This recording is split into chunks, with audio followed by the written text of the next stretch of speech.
Bonjour à tous.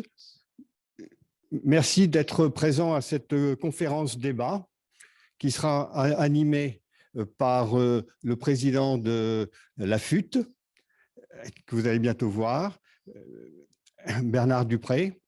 Nous remercions l'Espace Madès France qui nous a aidés à démarrer ce projet, et puis la région Nouvelle-Aquitaine qui nous finance.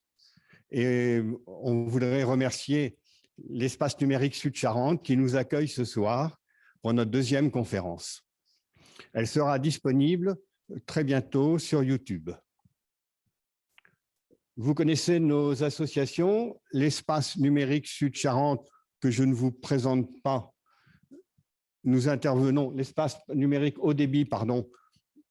Nous opérons essentiellement dans le Nord Charente et nous sommes partenaires avec le Sud Charente. Il y a l'association La FUT et je vais donner la parole à Bernard Dupré qui va vous présenter l'association et commencer la conférence. Merci. N'hésitez pas à poser vos questions sur le chat. On vous répondra entre chaque épisode de la conférence. Merci beaucoup.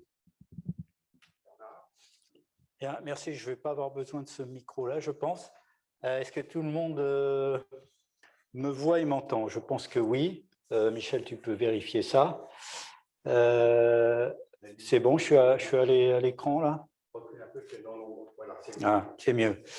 Bonjour à tous. Donc, c'est vrai que grâce à nos amis de Numérique Sud-Charente, de l'espace numérique Sud-Charente, on a innové avec une réunion qui est hybride à la fois en présentiel et en distanciel, ce qui nous a amené à faire quelques réglages, mais on les remercie car visiblement, voilà, on est tous ensemble et avec vous qui êtes à distance, qui êtes nombreux à nous rejoindre. Alors, je vais aller tout de suite sur le sujet. Je remercie Michel qui a fait l'introduction parce que Michel Janet, en fait, j'allais dire convaincu en quelque sorte la région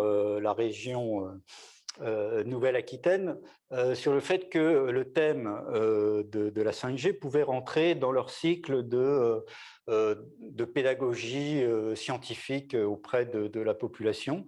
Et c'est dans ce contexte-là qu'on a monté ces 2 heures, en fait 1h30 de présentation et une demi-heure de débat sur ce thème-là. Alors, pourquoi ce thème-là?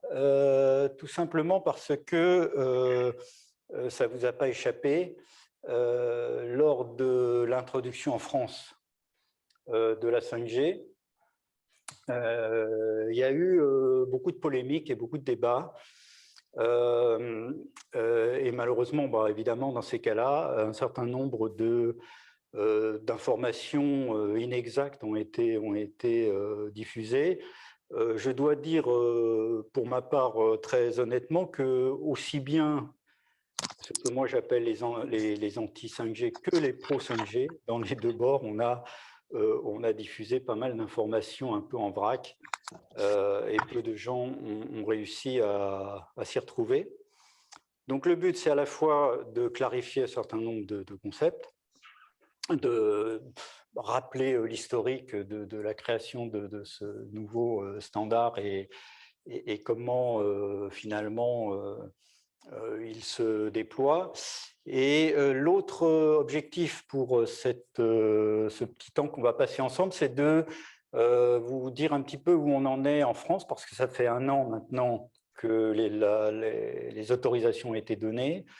Et donc, on vous présentera un petit peu où on en est aujourd'hui en termes de commercial et puis en termes de déploiement sur le